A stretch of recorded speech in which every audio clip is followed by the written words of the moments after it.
Welcome to the second night of the Bercy Supercross, the 16th edition of the greatest Supercross in the world, here at the Palais Omnisport. Last week it was tennis, and next week it'll be Jimmy Page and Robert Plant, rock legends of Led Zeppelin. But for these 3 nights this weekend, right here in Bercy, it's the Supercross of Bercy, and right now the king of Bercy is being fought over by 4 guys who are actually level on points after the first night. Larry Ward and Robbie Reynard of Suzuki, Ryan Hughes of Honda and Mike Brown's Honda. They each have 6 points after the first night. What we're going to do is take a quick look back at what happened earlier this evening. The first 2 heats of the 250cc's, starting of course pretty logically with Heat 1. Mike Brown, Robbie Reynard, Ryan Hughes, Stefan Roncada, Mike LaRocco, Larry Ward were all involved in this one. Dupasquier, Vial, Rodrigo, Bruno Guyard, and some of the French guys who were coming in a bit late in the day. Nice front, and they're off. And the first guy to show is Mike Brown, who's been showing great form on the 250. Larry Ward alongside him, but it's Mike Brown who comes out in the lead. Behind the Dunlop Bridge, into the first left-hander. Over the finish line jump. Mike Brown at the front, Larry Ward Suzuki in second place. At number 18, Rhino Hughes, the man on the Parmo Honda, next up. Number 15, his new teammate, Philippe Dupasquier, the diminutive Swiss rider, who'll be riding 250 GPs alongside Rhino in 1999. And coming inside him, Mike LaRocco, a brutal piece of stuffing, almost knocks the Swiss rider off his bike, and also allows number 22, Stefan Roncada, on the Yamaha of Troy bike through. Ward in second place, Rhino, LaRocco third and fourth. Remember, 6 guys qualify from these heats. Stefan Roncada in there at the moment in 5th place. Dupasquier hanging on in 6th place. That's what he needs to do if he's going to qualify first time out. Into the last lap then, and it was still close at the front. Mike Brown and Larry Ward very tight, but Larry was getting a bit frustrated. He couldn't really close that gap down. He certainly seemed to want to. Out through the tunnel.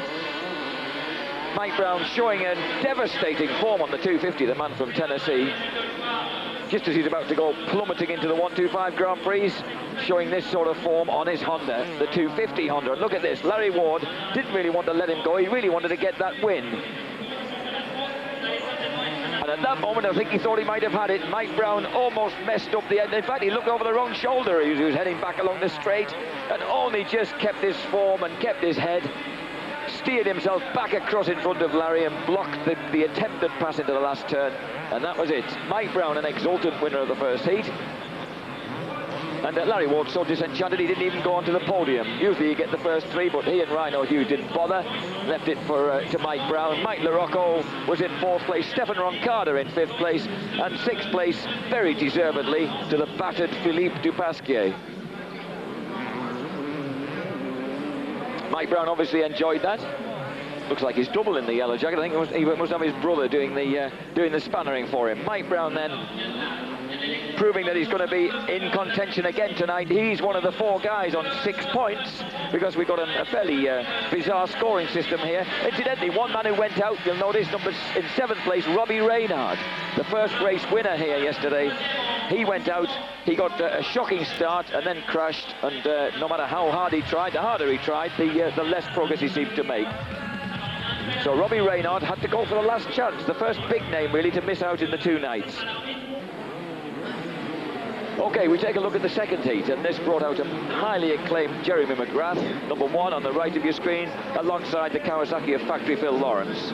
Behind them, Blair Morgan, number 19, the Canadian. Were there going to be any unexpected casualties in this one? Jeremy getting blocked off the start by David Guillemang. Guillemang looked as if he'd taken the start, but in fact, McGrath wasn't to be pushed out that easily. He just turned underneath him and took the start right away from him. Jeremy McGrath then on the Chaparral Yamaha, leading the Yamaha France bike of David Wheelerman, and Serge Guidetti, number 25, on the Honda, getting a good start ahead of Jamie Dobb. Number 14, the only Brit in the field, 26-year-old James Dobb, the newly crowned British 125 national champion, right in there in 4th place. Now, how can he make up this time? His rhythm was well out of shape last night after not having any chance to really practice on a bike at Supercross, certainly. He'd been for 3 hours on a bike at the Western Beach race.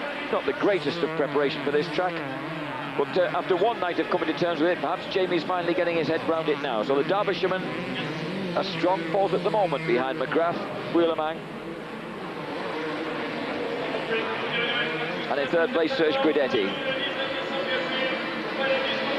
Now, Wheelerman wasn't going to let McGrath go. Remember, he's a bit of a novice on the 250 so far, David Wheelerman. He started doing the 250 World Series, won the very muddy opening round in the Stade de France. But the 21-year-old Frenchman still getting used to the 250cc Yamaha. He's giving chase to McGrath across the whoops, and he hung on this close all the way through the race. So the crowd were well on tenterhooks because they wanted to see him win it.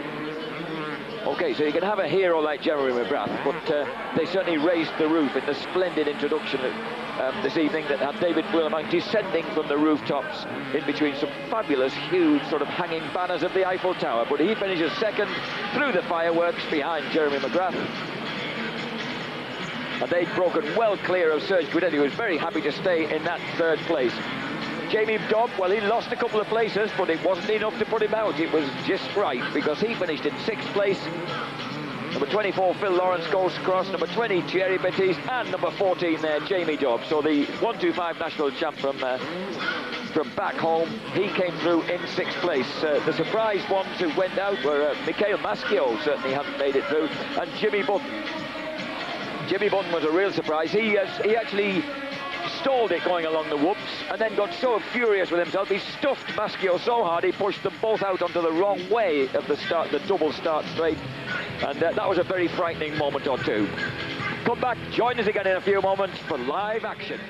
Welcome back to Paris-Bercy, and we're awaiting the start of the first of the two 250cc finals for tonight.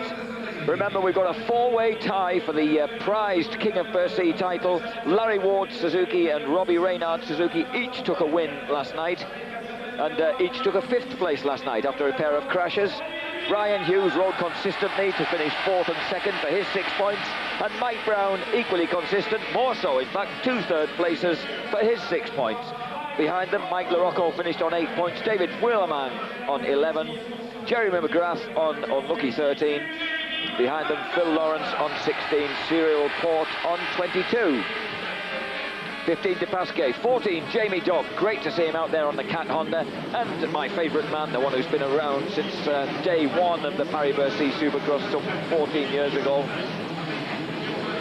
Incidentally, since Paris-Bercy, there have been the maximum number of appearances at Paris-Bercy have been 8. That's Mike Craig and Jeff Ward.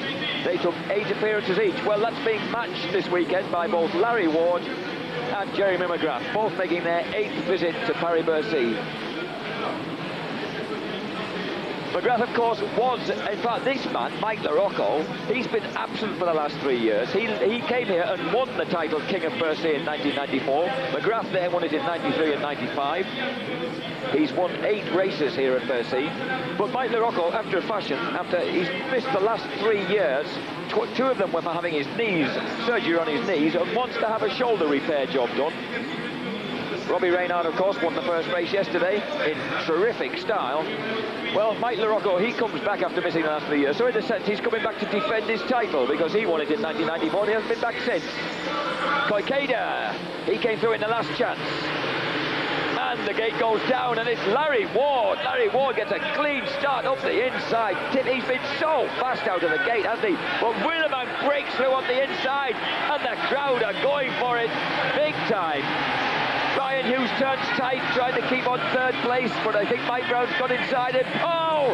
And McGrath tried to go inside and he put down Rhino and put down a whole heap of riders. The whole of the second half of the field was completely halted by that. What a mess.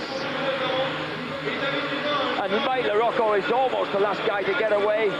Oh, well, that was a tragedy, really. McGrath stuffed it underneath the rest of them with such force. He dumped Mike Brown, and just listen to I beg your pardon, he dumped Rhino Hughes. Mike Brown attacking Larry Ward right now, going along the whoops, doesn't quite make it inside. The roof is absolutely raised as David Wheelerman shows he's getting to grips with a 250. The 21-year-old Frenchman, vice champion of the world in the 125 Grand Prix this year, and look at him.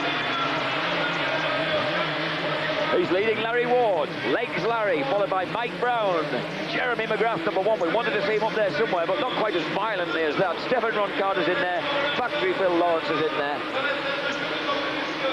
Behind them, Jerry Baptiste, Cyril Port, Philippe Dupasquier, Jamie Dobb. And 2 places behind Dobb, Robbie Reynard, who got snarled up in that heap. The crowd rise to their feet as one as Wheelerman launches the Yamaha France back into the stadium across that huge sweeping double. Wheelerman didn't have such a good night last night. He's actually in 6th place on 11 points, so he needs to make some points up. He should certainly do with a win. Oh, and Jeremy McGrath they're starting to throw the huge quadruple on the other side of the stadium from where we are in our commentary position in the gods here. Wow, some sort of airtime they're getting over there from a tiny little lip of a takeoff. Reynard's just ridden right round Dobb, but look at these at the front. Wheelerman, Ward number 4. Mike Brown 12. And Jeremy McGrath number 1. This is the best final yet. We knew it had to come to life on the second night, the 250s. Legs Larry, but the equally leggy David Wheelerman, both of them standing 6'2" or 3, legs up to their armpits, and using those legs to the maximum going across the whoops. Mike Brown hanging in behind them. Is anyone going to do the quadruple this time? I reckon McGrath might be up for it. He is! And that makes McGrath precious feet and inches on Mike Brown, right up behind him as they come through the heaven. They're the first 4 guys all in your picture at once. Wheelerman, Ward, Mike Brown, Jeremy McGrath. France leading America times 3. So the former French Supercross champion, David Wheelerman, who'll probably win it again this year. Oh, look at Larry Ward coming at him. Now, under the whoops, and Ward's coming alongside, absolutely alongside. I think he's got the extra speed, and he turns across at the last second and tries to block Wheelerman and succeeds. McGrath is also inside Mike Brown, so it's all changed. Larry Ward's got it. McGrath's on the march. And there's, and McGrath only he slightly cased the tiny landing ramp there off the quadruple. Ward, Wheelerman, McGrath attacking. You can hear Lulu Bernadelli in the background, I should think, that back home there, urging McGrath on. And look at the long, loose David Wheelerman. He's never had a style that particularly looked like a supercrosser, but boy, can he ride supercross. Very relaxed boy, generally, even with the pressure you might expect from performing in front of his home crowd. It doesn't seem to trouble him. Look at this, what a great view of the whoops. Oh, and he cuts across to take McGrath's line. Then McGrath goes tight and gets him. But Wheelerman comes straight back, and he's not taking that even from the 5-time American champion. Side by side, the crowd going spare. And they both try and do the quadruple. McGrath just makes it. Wheelerman not quite. Wow, what terrific stuff it is. So now through to second place, can he nail Ward? 5 laps to go. Mike Brown is down in 4th place. 5th is Ron Carter, 6th Factory Phil Lawrence.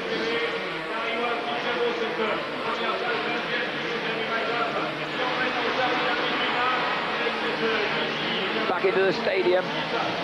The crowd a little quieter this time. It's amazing what a difference it makes when a Frenchman's leading.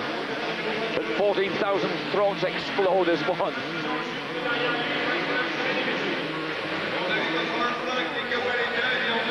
Watch McGrath. Keep an eye on it in case he throws the big one. And he does. Dropped it straight into the corner. Beautiful style. We saw Reynard do it in practice this afternoon and obviously decided that that was the move for him.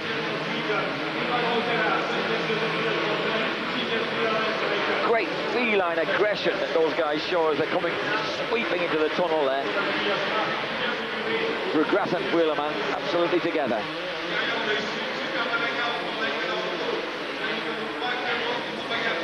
Jeremy, who'll be 27 years old. He begins to sound old, doesn't he? He'll be 27 years old in 5 days' time. So at the moment, let's kindly keep referring to him as 26. That brilliant crash helmet of his, New York, New York. It's a fabulous crash helmet design. You almost read it when we've got one a brilliant close-up like that. Here he goes. Can he hit the quadruple this time again? Right up and down. Dropped it into the back left-hander. Each time it claws back an inch or two, but Larry Ward is lucky. He flies when he's at the front. When he hasn't got pressure just right on him, he really does go. Ward is a great front runner. The other position's pretty stable, but behind them, the unlucky Robbie Reynard has broken his way through to 7th place, but he's got a huge gulf ahead of him. He's ahead of Thierry Batiste, Cyril Port, Philippe Dupasquier, and Rhino Hughes, who's just broken through ahead of Mike LaRocco and James Dobb. So Hughes and LaRocco, their chances have been well busted up by that first lap move that McGrath made on Rhino. Planted him down in the hairpin after the finishing line tabletop. Here goes McGrath again. Oh, our camera angle doesn't really show how high and long that is. And Wheelerman followed suit. The sign of a great supercrosser. He sees the #1 bike do it and he thinks, okay, I've got to do that if I'm going to stay with him. And he is. They're beginning to drop Mike Brown. Brown just disappearing into the tunnel. There he is in the far distance. So Mike Brown, the man from Piney Creek, Tennessee, apparently unbeatable at Muddy Creek, Tennessee, back in his native state. And the crowd really urging on David Wheelerman.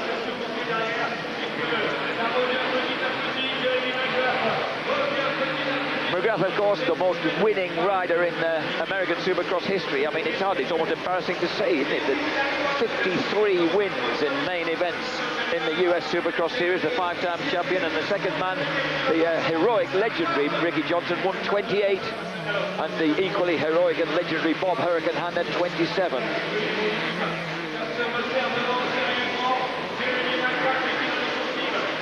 Wheelerman, 3 laps to go. Wheelerman just turned 21. He'll be doing the 250 GPs for Yamaha France next year. He's obviously getting to grips with the 250 very, very fast indeed. European and French 125 Supercross champions for the last 2 years.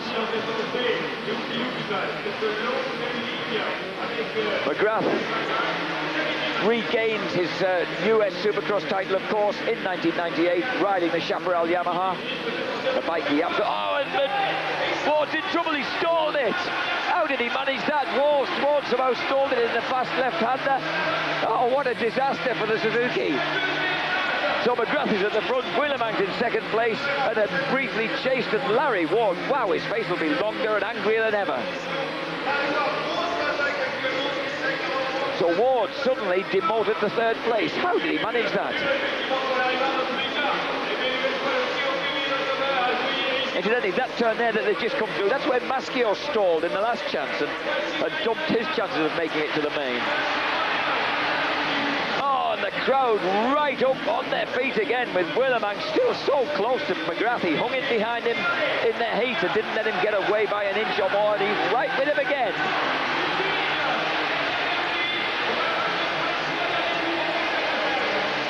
Look at the crowd. Oh, but look at that. The boy, McGrath is daring to showboat, isn't he? Just waving a leg there. But he just got a bit ragged in the hairpin, but it's no problem. He's still got a few bike lengths on Wheelerman. Wheelerman also 2nd, of course, in the US West Coast Supercross Championship in 1998, behind John Dowd of Yamaha also. So a real global warrior, David Wheelerman. Made his name here at Bercy, his first victory 3 years ago, as a real baby-faced, leggy kid. And of course, but he's not too far ahead of Larry Ward. Look, Ward's beginning to close again. Ward's coming. And Serge Cudetti, number 25, had better just watch himself and stay clear of these guys. They'll eat him up. 12 laps. Complete. Couple left to go. Serge Cudetti gets out of the way. Larry Ward, I hope, will get round the outside. Oh no, Serge, keep out of the way. Ward will eat you up. Larry Ward, 28-year-old veteran. He and McGrath making their 8th appearances here at Bercy. Larry, of course, has never been king of Bercy. He's won races here in 89, in 91, in 95, and last night. Across the whoops.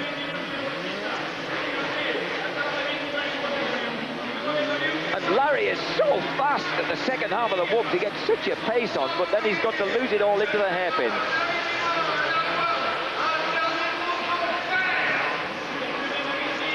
Willemang not quite in collecting the quadruple, just tripling it and bumping over that last little ridge.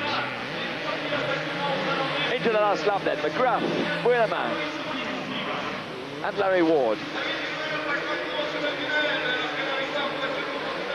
Larry Ward lives in Florence, California.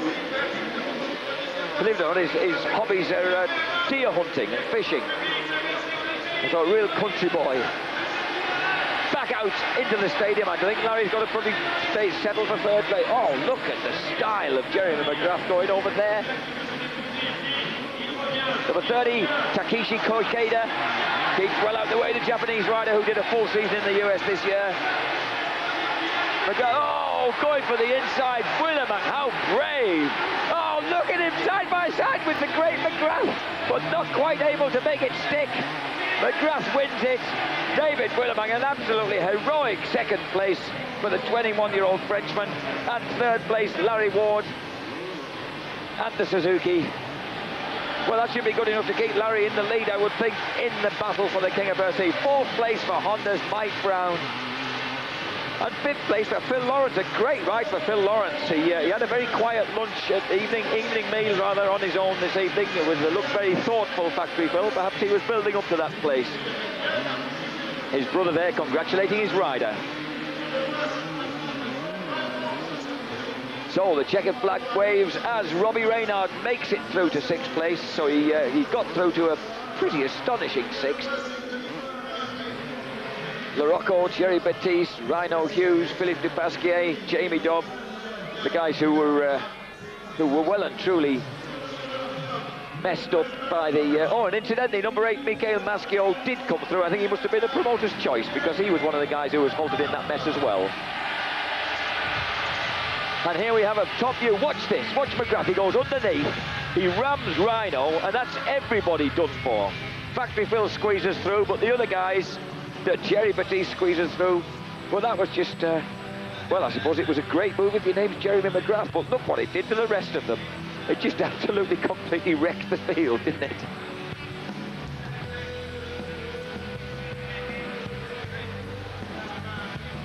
Oh, and that wonderful slow-mo of David Willemang. What a state he got in then and somehow survived. Again, the long leg saved him. And this is McGrath going for the inside, over the whoops, and taking it. McGrath saying how much he enjoyed that race. He always enjoyed one that he wins, but it was a particularly close and exciting one. And just at that point there, incidentally, in the... oh, let's just watch this finish. Watch this finish. McGrath goes over. He's got it. He's your winner. He's getting used to standing beside that lady. So sporting congratulations with Willemang. You'll notice with Jeremy McGrath, he always gives a round of applause to his defeated rivals after they finish, speaking to Lulu Bernadelli. Just a small, significant gesture from the Californian. David Willemang. David Willemang then. Je me suis un peu énervé, j'ai fait beaucoup de fautes.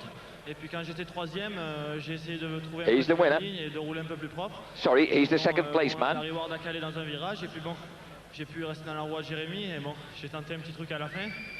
C'était un peu osé. Willemang telling Lulu Bernadelli then that he's this is how he finished second, this is how he almost won it. Bon, je continue mon apprentissage en Incidentally, where the start straight gets divided, during the heat earlier on, the second heat, Jimmy Button, he'd stalled it in the whoops and he was getting furious with himself, and when Jimmy gets furious, he gets nasty on the track. And as they came through the tight left-hander at the end of the whoops, he rammed Michael Maschio and took both of them through the bales. So the leader of the race, Jerry McGrath, found them coming at him on the wrong side of the bales. It was a hairy moment. I made a big mistake down there, but those guys are both riding real well. And, you know, third in the first mode's a lot better than I did last night. So come back next mode, try to win again. Bah oui, c'est extrêmement simple, hein. J'aurais pu la gagner. Larry Ward visibly disappointed. Says that he made a silly mistake. It certainly was a strange mistake.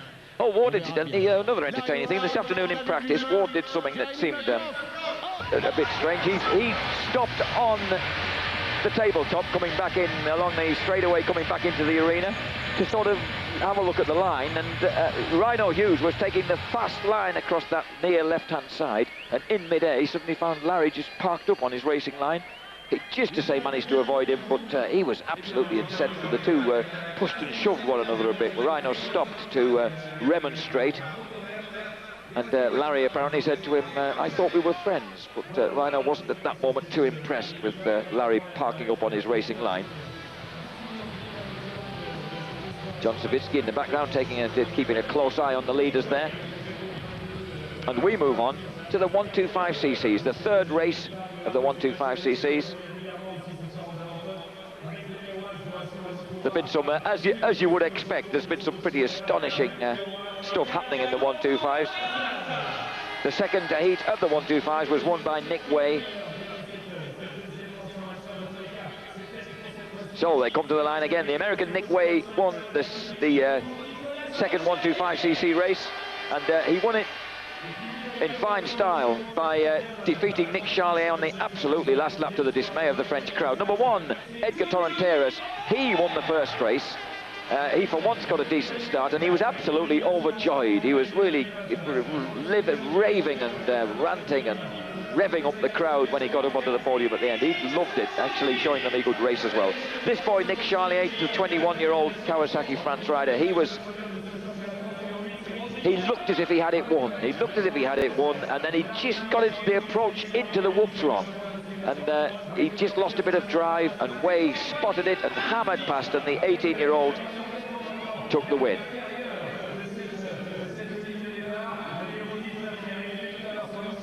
Behind them, Edgar Torrenteras finished third, Matthew Laloz fourth, and Johnny Aubert, last night's hero, off a really atrocious start. That man, number 5, he managed to haul his way through to a last gasp 5th place, passing Eric Sorby on the last lap.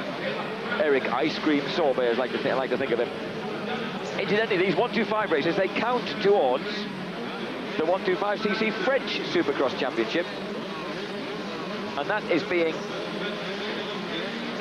led, or was being led before we started this weekend's activities. It was being led by Eric Sorby, but he's been overtaken by Johnny Aubert. So Johnny's the man who's in there now, leading the French Supercross Championship, the 18-year-old nephew of Jean-Jacques Bruno. Incidentally, Jean-Jacques says that he does look after the physical training of young Johnny, and he has grown bigger and stronger, visibly bigger and stronger during the course of this year, despite breaking his collarbone mid-season. Now, let's see if he can rectify the situation today. He hasn't had 2 very good races so far, number 5 Aubert. This is not going to be a good start for him either. He gets shut right out in mid-pack. Can he find a gap in the middle? No, he can't, and it's Torrenteras who's made the start.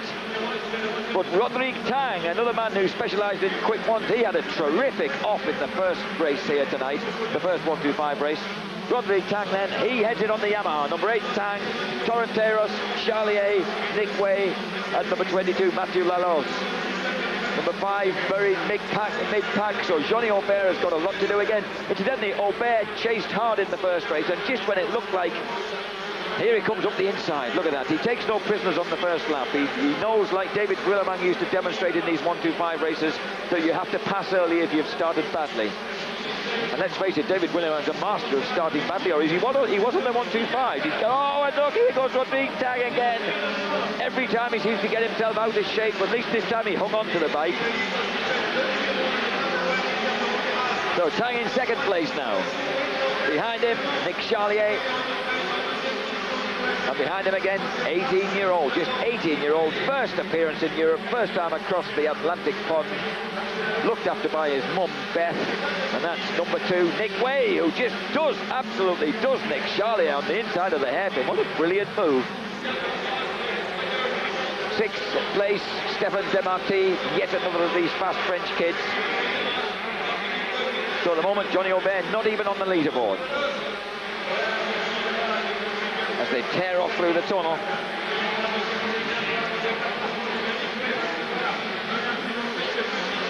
The situation, incidentally, on the Prince of Bercy point-scoring system for the 1-2-5s. Oh, look, Rodrigue Tang getting himself out of shape. Nick Way's right with him. The point scoring before we came into the tonight was 6 points for Nick Way, 8 points in second place for Johnny Aubert, 10 points in third place for Mathieu Lolez and Rodrigue Tang. That's how it was before tonight started.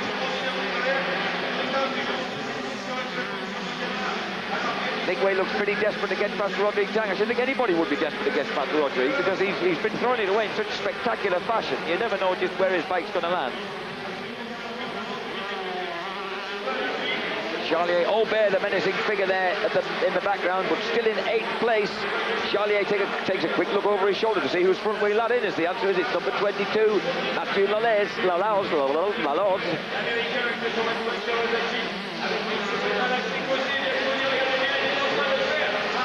Aubert trying to dive inside Demarty at the beginning of the whoops. And I think he has him at the end of it. No, and who's gone down? 22, Mathieu Laloz. He drops it on the exit to the whoops. That tight hairpin has caused some sort of problems, hasn't it? Suddenly he's got Eric Ice Cream Sorbet all over him. Torrenteras, Way has got through into second place where he wanted to be. Now he's got to wear down Torrenteras at the front. Torrenteras, incidentally, was only lying in 6th place on 19 points, so he's not really any danger on the overall. 5 laps to go.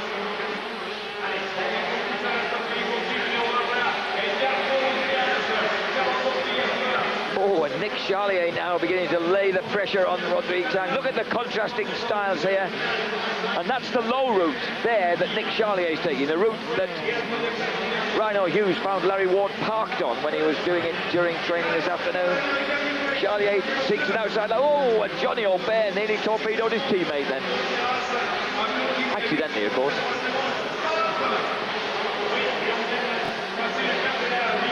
Tang is very good at that, sort of showboating his way sort of sideways across the track, so he blocks any attempt at the pass in mid-air.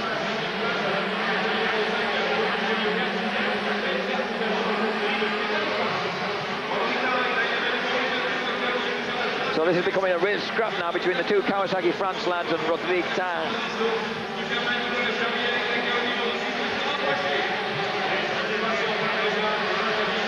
Oh, what a venture this is. Look at Rodrigue Tang. He's got, that must be the quicker line, the one on the right hand side. Not now, it ain't.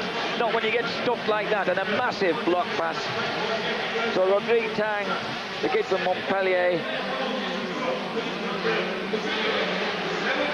just coming up to speed, 20 years old on the second last day of the year, has suddenly lost out completely in his battle with the Kawasaki's. And it's Charlier versus Aubert, the 21-year-old versus the 18-year-old, and a year ago Charlier would have won it easily, but I'm not so sure this time. I think Johnny Aubert might have the last say in the matter. He wants that rostrum place. Incidentally, in the first race, he was closing down, that man, Johnny Aubert, was closing down the leader, the Spanish rider, Torrenteras, and the crowd were really going spare, and then Johnny misjudged that long double on the way in to the stadium. This one here, and as he landed on he came short on the tabletop and stopped absolutely dead. It looked the most excruciating landing, and somehow he survived. He sort of looked a bit shaken and dropped a place to Nick Way and went back to third, but then recovered with, well, presumably with all his parts intact. I mean, it was an astonishing recovery, really, but it did obviously shake him up. But he's showing no after effects as he challenges Nick Charlier now. Nick Way Way in second place. The 125 lads staying on board a bit more, have you noticed? After the tremendous get-offs that they achieved last night. Incidentally, we'll be showing you some highlights after this race, so you'll be able to enjoy some of the spectacular unloading that these guys demonstrated last night. Fortunately, not so many of them doing it tonight. Still worth a look. Nick Way wearing down Torrenteras, but he couldn't catch him in that first race. Very, very evenly matched, these two.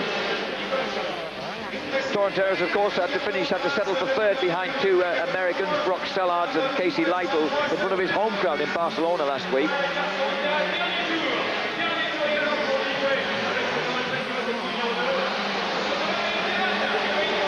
Oh, and look at the way he can make ground. He's good, isn't he? He works hard at his racing, he's keen, and he always enjoys it. The first thing he says when he gets up on the podium is how much fun it's been. And he really is beginning to turn the screw on Torrenteras now. Johnny Aubert has lost a bit of ground to Charlier. I don't think he's going to be able to make it this time. Into the stadium they come, taking the two different lines there. Nick Way this time going for the lower route onto the tabletop.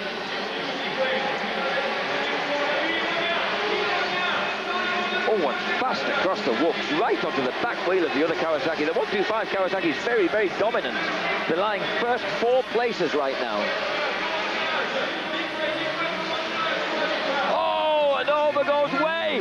Oh, and the bike's caught him and caught his foot. Oh, and it's on the absolute last lap. He's managed to pick himself up. He's got to restart. Johnny Aubert goes round him. Oh, that was lucky. That was desperately lucky. And he finishes now. Oh, Nick Way, what a get-off that was. Just when I'd spoken too soon and thought that these guys were looking safer tonight. Stefan Demarty, another spectacular pranger last night, takes 5th place ahead of the king pranger Rodrigue Tang. Actually, the man who's been crashing the most tonight has been 16-year-old South African Grant Langston on the Champ KTM. And there's Torrenteras. He came up a bit short on his finishing leap. I'm not surprised. He was probably wondering what on earth Way was up to. And another man has... Oh, and there's a replay. Look at that. He was desperately lucky, wasn't he? But it hooked up his leg. It's a good job he's got elastic leg. Oh, he really got out of shape there, didn't he? And absolutely punched the front. Well, the forks did well not to snap, really.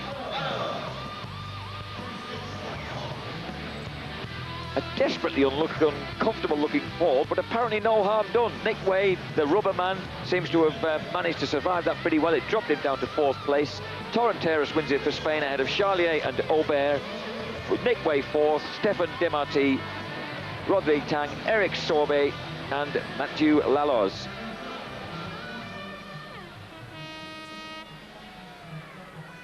Well, that was quite a lot of breathless action there towards the end of that 125 race.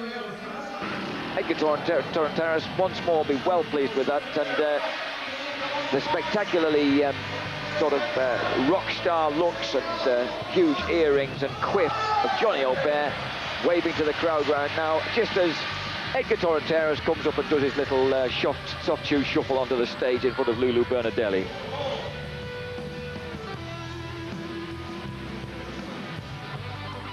There's Charlier, Johnny Aubert.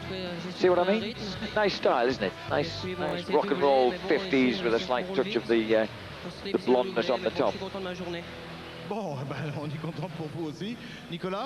Not quite as good looking as Uncle Jean-Jacques, but halfway there. Nick Charlier.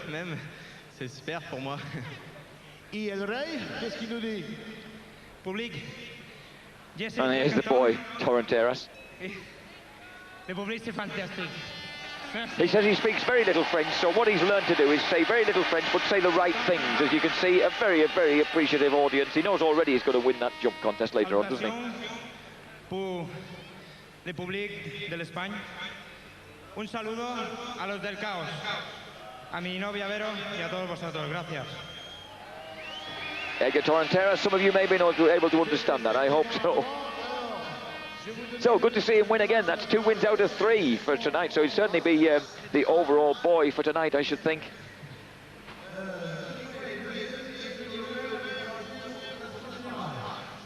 But this was number 2, Nick Way, passing number 8, Rodrigue Tang, cleanly across the whoops. We'll be taking a break shortly, but of course we'll be coming back to show you some of the highlights of last night's terrific action from Paris-Bercy, as Lulo Bernadelli once more introduces the first, second and third place man in the last 125 race. I'm Jack Bernicle. Join me again in a couple of minutes. Welcome back to Paris-Bercy, the indoor Supercross, second night in the 1998 contest for King of Bercy. Or in this case, we've been looking at some of the slow-mos from the Microsoft jumping competition. And there's the fall banger that you didn't see close up before. Cyril Porte giving it some. And here's the amazing Serge Guidetti. Look at that. Actually, there was a sliver of daylight between the peak of the helmet and his rear fender. Slightly disappointing there, Serge. Here's Jeremy Lombla on his both sides can-can. Oh, and this was the double. Watch this. One and back, and then he tries to do it again. Oh, and then he just sort of neatly castrates himself on the thing. And there's the cycle kick from Edgar Torrenteras. And at the moment in the background you can hear the judgments being made.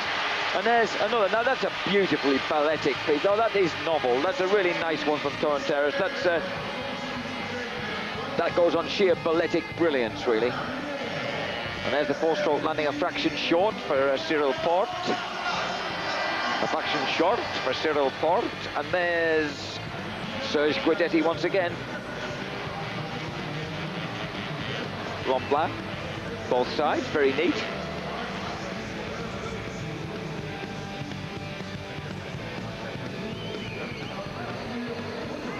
Now, have we got any results yet? I'm just looking to see who's going to leave, who's leaving the stadium, or who's going to line up to come and race again. At the moment, the guys are waiting to hear what the result is. I think Cyril Porte and his dungarees are leaving.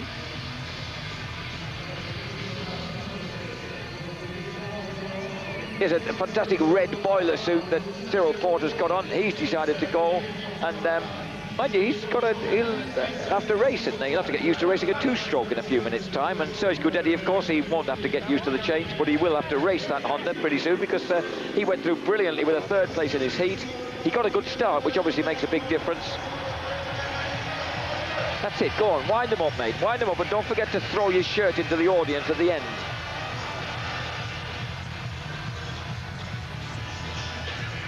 So here he goes, the 22-year-old from Aix-les-Bains. Aix-les-Bains, sorry. What can he come up with this time? Oh! A sort of reverse Superman. Wow. Oh, that was amazing. Because he looked at first, that's as far as he was going to go, and then he just shot those legs forward. Fantastic. And that time, he's finally overdone it. Yeah, got to get the win for that, surely. Got to get the win for that. If they don't give him the win for that one, then there ain't no justice. Look at this. Oh, it doesn't quite come off, and then it was like the high jumper that just caught the bar, wasn't it? Didn't quite get over far back enough, didn't actually touch the helmet down. And then knocked himself out of shape and didn't get his hands back on the bar. Oh, Serge, my boy, I hope you haven't done yourself any harm there.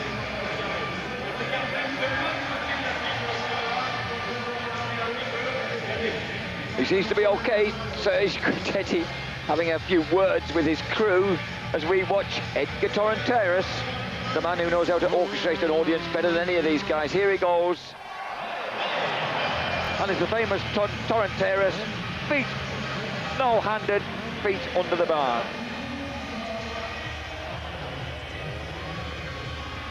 He does it pretty timely, doesn't he? Never looks in any danger, because he sort of does everything so methodically in a strange sort of way. Gets the feet up first, hooks the bars up, back down, lets the feet go. So there's always something hanging onto the rentals.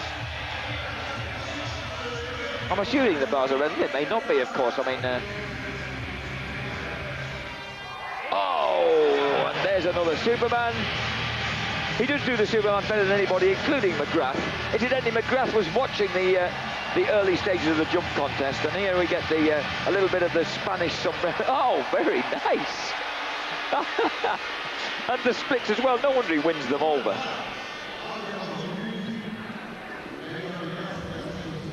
Well, he'll be belly dancing next. Actually, he probably will once he gets it on the clapometer. Oh, and that's a great Superman, isn't it? Wow, he gets so much air. Nobody else comes near that.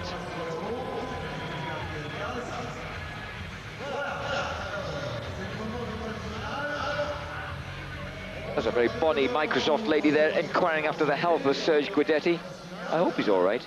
Oh, he's saying he's all right. He's smiling. He's happy enough. He'll enjoy a few beers tonight. Yes, wasn't that a silly thing to do indeed?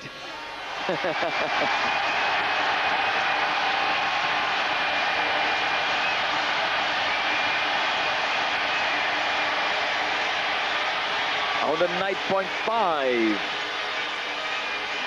for Serge. He's still not doing enough, is he? I wanted him doing more than that. It's not enough. You've got to remind them that you crashed. It's no good leaving it to this boy and the pink, blonde and plaited hair to have it all his own way. 109.5 then for this man, Serge Guidetti. Oh, and it's much, much closer tonight. 110.3 for Edgar Torrenteras. Less than 1 decibel in it. So Edgar wins it again. He's taken the Microsoft jump competition.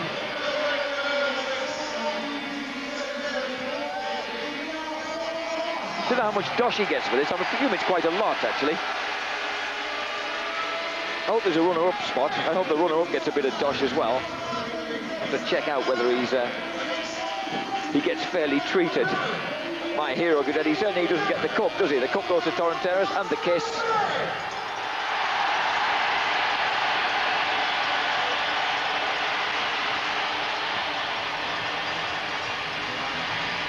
So the Microsoft Freestyle contest goes to that man, Edgar Torrenteras. He's won 2 races tonight and he's won the jump competition. You can't really argue with that. The 18-year-old Spaniard has done a blooming fine job, and look at that. Look how long he holds it there. Look how much airtime he gets.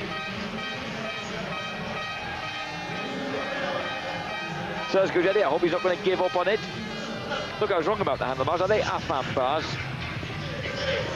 Anyway, whatever they are, they ride very well with his feet.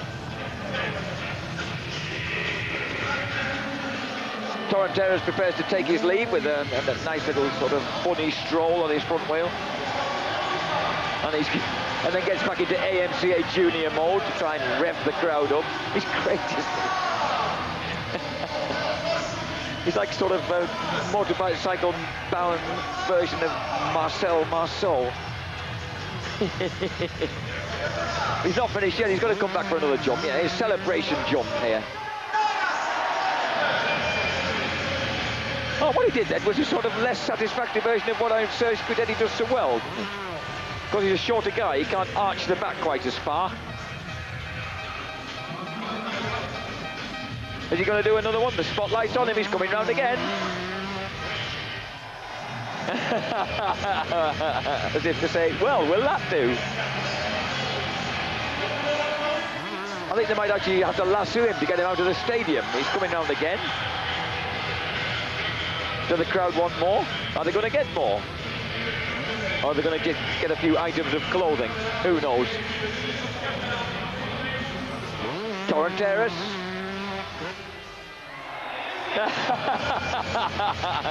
How many tricks can you fit into one? Finally he takes his bow.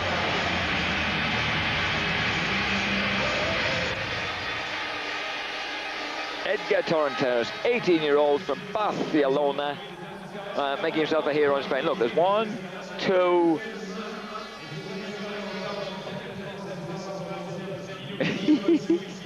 and that's Torrenteras turning on the style.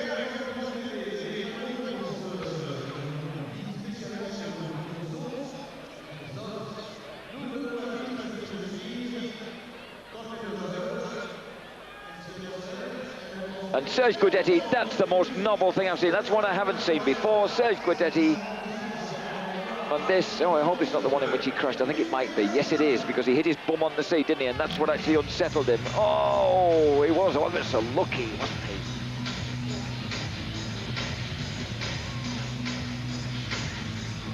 The stadium is now plunged into a sort of purplish gloom. The lights begin to come up again. The music's booming.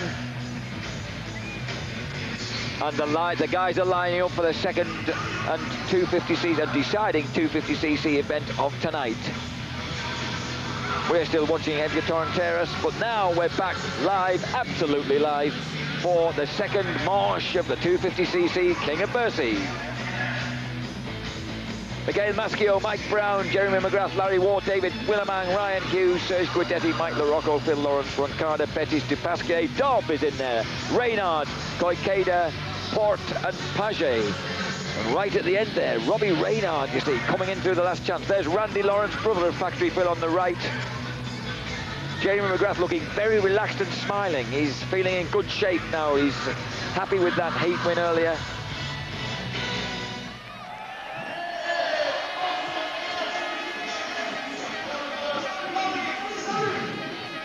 And there's that man, Serge Guidetti, number 25, alongside number 22, Stefan Roncada. Roncada, of course, debuting the Honda of Troy, Yamaha, I almost said, but you get my drift. The Yamaha of Troy as it's now become. And there he is, 19-year-old Stefan Roncada, doesn't turn 20 until next year. Finished fourth on the second night of the Supercross shootout in Las Vegas.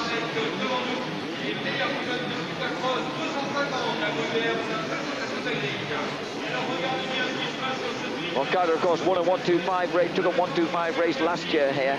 Robbie Reynard, then, he's got a deeply unfavoured, absolutely outside on the right. And there's that fabulous New York helmet of Showtime McGrath's. It is a great, great paint job. Wow, and there you see it all the way around, almost. 18, Ryan Hughes. 12, the burning determination of Mike Brown. 4, Larry Ward. And there, once again, the fabulous helmet of Jeremy Showtime McGrath. 27-year-old in 5 days' time. David Willemang. Relaxed until this point, but looking pretty determined now. He knows he's just about got the speed, hasn't he, to make it. Put himself on terms with McGrath. He's got McGrath on his left, Larry Ward on his right, but he won't be overawed by that. The almost experienced 21-year-old. He's had great success both sides of the Atlantic Ocean. Larry Ward and Lee McCullum preparing for their attempt to hold on to their lead in the King of Bercy. But at the moment, Larry has it. Larry wants it. Cyril Porte, the door. It's not surprising, really, is it? Cyril Porte. We used to call Danny Laporte the door. I remember that my early French lessons at school, Toto ouvre la porte. Ah, yes, the door. And this is James Dobb, newly crowned 125cc national champ back home in the British Isles, riding in a cat-fitting Honda for Dave Thorpe. Will he be there next year? Well, it's doubtful because Mike Brown's been signed by the team, and I think that could mean that Jamie Dobb is out, and he's looking for a ride. He might be headed back to Suzuki with the Rob Hooper Suzuki motocross team. Philippe Dupasquier, so short he can scarcely put his feet down on the ground when he's sat on one of these bikes, but he's a clever little rider. He needs to be when he's that small. Ryan Hughes says he's looking forward to having him as a teammate on the Palmo Honda squad next year. We see the 5 second to go board. The music, the gate drops. Who's it going to be? McGrath, what a flyer, but look at Reynard! Where did Reynard come from? And he held it. He somehow held it, but McGrath alongside him. Who's going to be first one through? Who's going to hold his nerve? Absolutely side by side. Reynard's got the inside. Can he hold it? What a turn! Oh, Reynard, what a class move!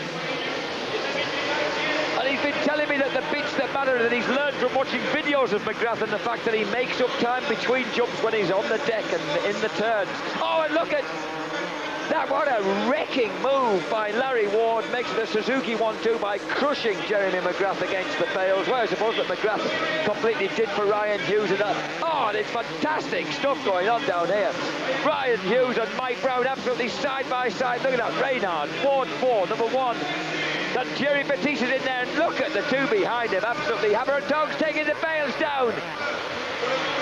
And that's Rhino Hughes. I think he may have hurt himself. He's gone into the bales. No, it's all right, he's getting up now. I think he just for a moment didn't know where he was. Oh, Rhino, he just got a bit wide there, got a bit broadside, wiped out the bales. And who was it? Reynard's gone down. Reynard in that right-hand hairpin, he so amazingly held the inside line from McGrath off the start in there. It really was a fantastic piece of riding, and he's gone down in it on lap 2. Wowee, so Reynard back down to 5th place. Ward leads, McGrath 2nd. Bettis an amazing 3rd.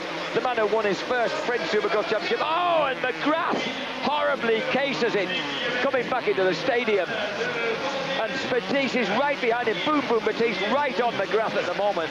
McGrath seems to have survived that horrible moment. And look at Mike Brown almost tipping up, and Reynard's still there. Behind him, Phil Lawrence, Mike LaRocco. Dupasquier, Maschio, number 22. I can't even remember who number 22 is. I've completely lost it. It's completely done my head in all this. Fantastic. Jamie Dobbs in there as well. The racing absolutely alive. Bettis, Brown, Reynard, Lawrence, LaRocco, Dupasquier. And at the front of them all, that 28-year-old, the amazing 6'3" 28-year-old, 170 pounds worth of Larry Ward. Now, Boom Boom Bettis, we know how much track he can take up. Can he be dealt with? Can the sturdy 26-year-old Frenchman hold off the rampaging guys behind him? Here they come, up there. There's Jeremy McGrath surviving the whoops. Everybody else has done so far. Mike Brown gets inside Jerry Bettis, but Bettis forces him to the bales, and that's what I mean. It's all one thing to catch, but Bettis has nothing to get past him. But Brown has recovered brilliantly, come back inside, and Bettis can do nothing about it this time. Even he can't ram the guy into the bales when he's behind him. So Mike Brown through to 3rd place, ahead of Bettis. That confused our scoreboard for a moment. We had 2 Bettises there, 3rd and 4th. And Robbie Reynard's the next man who's got to attack Boom Boom. 6th place, Phil Lawrence. Back into the arena now comes number 4, Larry Ward, followed by Jeremy McGrath. They've opened up a gap on number 12, Mike Brown. Here they come, Brown on your right. Bettis being attacked by Reynard, coming wide. Look at Reynard taking that last double. Did he even make the turn? Yes, he did. Speedway style out of the right-hander. Fabulous riding by the 21-year-old. Whose father convinced him when he was a kid that if this stuff wasn't fun, it wasn't worth doing. You had to enjoy it. And look at that. Look at Mike LaRocco. Remember, King of Bercy on his last visit in 1994. Desperately tried to turn inside Phil Lawrence's Kawasaki, but not quite making it. For 4 years, of course, LaRocco was himself a factory Kawasaki rider. He won the 1993 500 and 1994 250 US National Motocross titles for them. Reynard, he must know now how hard this guy is to pass, and it's costing him time all the time, of course, because Bettis is a good blocker, but he ain't necessarily quite that fast. Reynard tries to go underneath him, just can't do it. Brown, Bettis, Reynard coming wide again. But and down goes Jerry Bettis. He's done everybody behind him a favour. All it needed was that moment, and he's lost it to Reynard, Lawrence, and Mike LaRocco.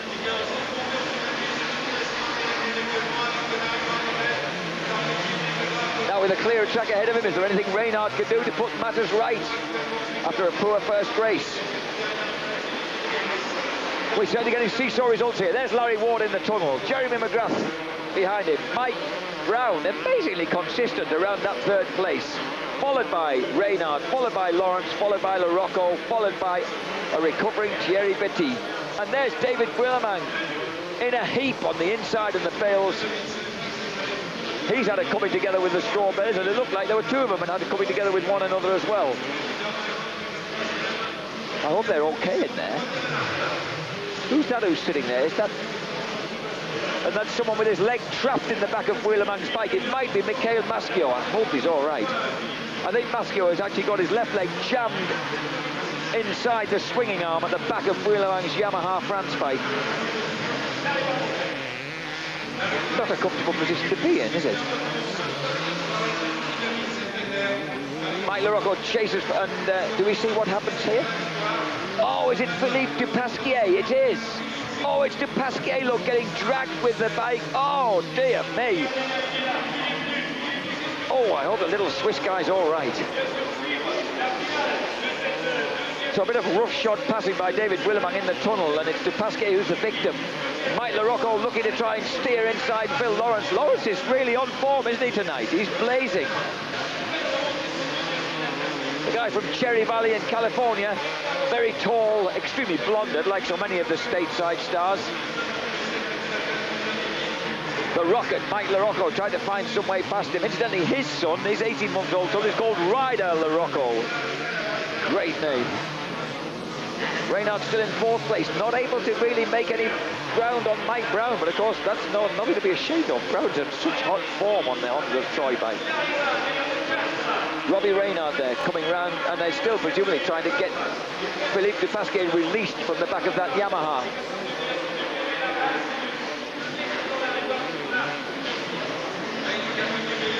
Back into the stadium. Mike LaRocco still trying everything he can to get through.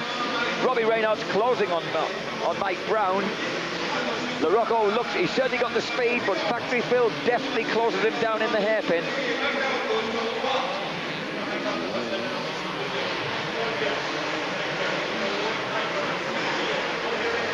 And Factory Phil, he's a good blocker, isn't he? He has no problem just calmly holding LaRocco at bay.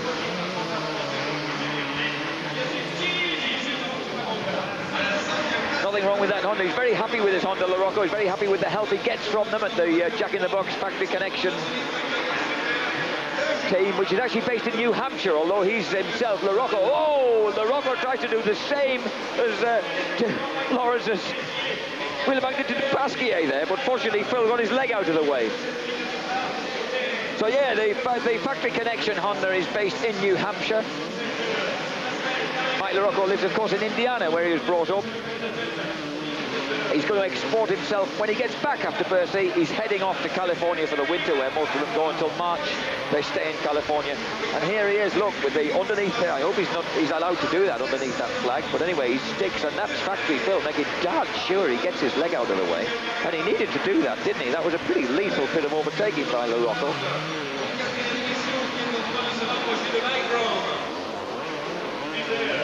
Phil Lawrence then, valiantly pursuing Mike LaRocco, but it's Larry Ward still in. Larry Ward has extended his lead considerably, rocketing away at the front. He really has got away almost the length of the whoops from McGrath now. And Robbie Reynard is all over the back of Mike Brown. They go in together, absolutely, but Reynard messes the start of the whoops, loses ground, has to go in deep at the end. 5 laps left, all over the back of Mike Brown like a rash. What can he do about it now? Here we go. Which line is he going to select? I love the way that this track that's been built by Jean-Luc Boucher but designed by Jean Savitsky gives this variety of routes that you can attack it by. That was the hairpin on which Reynard messed up and has given himself this hard work when he looked as if he might be running away with the race right at the outset. Oh, and look at him trying to get round Brown. He's gone for the outside. Oh, and gets pinned against the bales. And there's nothing that those guys can do to stop these guys racing. Look at that, what a pass! What a fantastic pass, and he's made it stick. I don't think there's anything that Mike can do about it. No, the Tennessee Tigers reduced to 4th place, pushed back down, and it's Honda. And Suzuki's now 1st and 3rd, the guys who are fighting out the World Championship for Suzuki. In fact, that guy is winning it.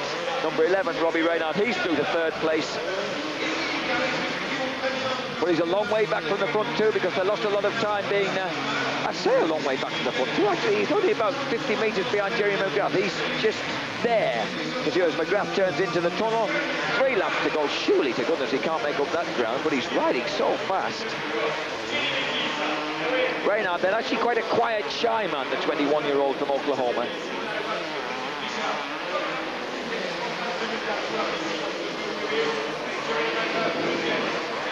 Mike Brown feeling the heat from his namesake LaRocco.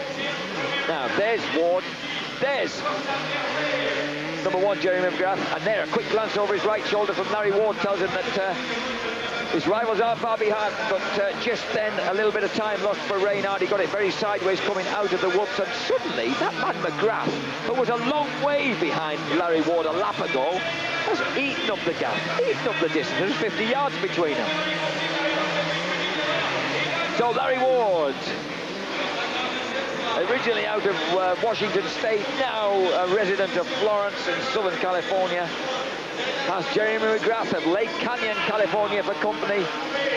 And very sensibly moving right over number 21. And that's Pierre Paget. Good move on his part. Because this is suddenly a lethal race going on here. McGrath wants to win it. So does Ward, and so does Reynard. Look at Reynard. Reynard's eating up the gap. They're all in the whoop together. Ward with his road racing head on as he goes Beano into that, where he lost the race, really, that left-hander, when he mystifyingly stalled it. And the big quadruple there from Jeremy McGrath. He's almost in the air at the same time as Reynard. Reynard bearing him down all the time. Well, they're into the last lap. Surely it's too late. What a shame. Can we make these races longer, please? The Rocco's past Brown. He's into 4th place. Phil Lawrence still 6th. But it's all happening at the front. Look at that. I love the way that Larry Ward's waving his legs left, right and centre off that bike. And look at the way that Reynard is steaming after Jeremy McGrath. It's all or nothing into the whoop, but it's going to be either a big end or he's going to get there all together. Ward almost goosed it coming out of the whoop there. When he gets there, that Suzuki is so fast as he tears away. Remember, Reynard riding the stock 1999 bike, coming raging through in 3rd place. It looks like Larry Ward is going to take it. Larry Ward takes it. He's won the 2nd of the races here tonight in an almost blanket finish. There's Mike LaRocco in 3rd place, beg your pardon, 4th, having nailed Mike Brown. Here's Mike Brown coming home as somewhat detuned 5th. No disgrace in a race like that. So Ward, McGrath, Reynard, what an epic they put on. Factory Phil finishes in 6th place. That was some race. Fabulous performance here. And Larry Ward, yeah, he should be pleased with that. That was a great race. And Liam McCullum, he's well chuffed as well. Yet another race win. Could this be? Could this be the weekend? Finally, this is the 10th year since he first came here to Paris-Bercy. Could he actually be in with line for the King of Bercy? Could he be crowned this weekend? Larry Ward wins it from Jeremy McGrath and Robbie Reynard. Mike LaRocco, Mike Brown, a brilliant top 5 whitewash. In fact, top 6, because Phil Lawrence was next. He was in 6th place, and there's your winner, Larry Ward. A fabulous race then. Larry Ward wins it. We cruise through the tunnel towards a slow-mo of the start. Jeremy McGrath looked as if he'd got the start clean as a whistle, but just wait for number 11 to shimmer across the screen. Look at that. How did he stop it? That, of course, was Robbie Reynard. Oh, and that's what happened to Mikhail Maschio. Well, what can you say about that? That was Jamie Dobb. Was that Jamie Dobb? Was that Jamie Dobb who torpedoed the back wheel then, getting a bit ruthless in his old age? Number 20, Thierry Boom Boom Batiste, a great show from him. And this was the wicked move that, oh, really, it was a nasty one, wasn't it, that Wheelerman pulled. And it certainly put pay to his attempt to get it. Oh, and I hope it hasn't put pay too badly to Philippe Dupasquier. We'll have to find out how he was. And this is Reynard. This is Batiste going down ever so neatly. That's what happens to a man who blocks. And here we have the presentation of trophies for tonight. And there's the overall winner in the 1-2-5 category. It is Edgar Torrenteros, alongside Johnny Aubert and Nick Charlier, the Yamaha, all of the Kawasaki boys, all 3. 1 from Spain, 2 from France. And there's the glittering trophy. Robbie Reynard says if he becomes King of Bercy, his dad Robert's got to take the trophy home, but it's his sister who lives in Luxembourg. Her husband, that's Robbie's brother-in-law, is a professional basketball player in Luxembourg, would you believe? And that's where Robbie's going to spend the next week, up until next weekend, when, remember, we will be bringing you live from Leipzig the 3rd round of the World Supercross Championship, starring Larry Ward and Robbie Reynard, amongst others including Ryan Hughes. We hope Ryan will be all right after trying to wreck the straw bales down here in front of us halfway through that 250cc final. So Torrenteros, Aubert and Charlier are the men who took top 3 positions tonight in the 125cc series. They're Prince of Bercy. 5 points for Torrenteros, 7 for Nick Way, 15 for Johnny Aubert, 16 for Nick Charlier, 23 for Manuel Rivas, 24 for Stefan Demarty. So I was wrong there, I beg your pardon, I'd forgotten about Nick Way. Nick Way was in there well and truly 2nd overall in the 125s tonight. podium à Bercy c'est classique. On se fout dans le sourire. Mike Brown celebrating on our slow-mo. Cette deuxième finale. I think Ludo Bernardelli still trying to work out the points for tonight's 250cc races and who's come out on top there. Torrenteras, of course, and Nick Way, the two 18-year-olds, one from Spain, one from the USA, Michigan in fact. They were the boys who topped the 125 result in the second night here of the three at Paris-Bercy. Remember, 5:30 tomorrow. We want you to join us here for the third exciting evening from Paris-Bercy, a bit earlier, so 4:30 if you're in the UK. Tune into Eurosport.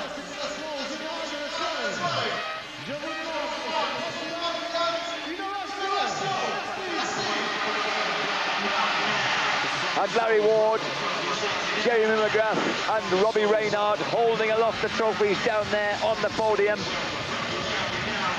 They're the guys who topped the podium, so two Suzukis and a guy who raced for Suzuki last year before they got good, or certainly as good as they are in 1999. Jeremy McGrath with that magnificent, those magnificent rings in his ear. Larry Ward riding the his 1998 factory bike.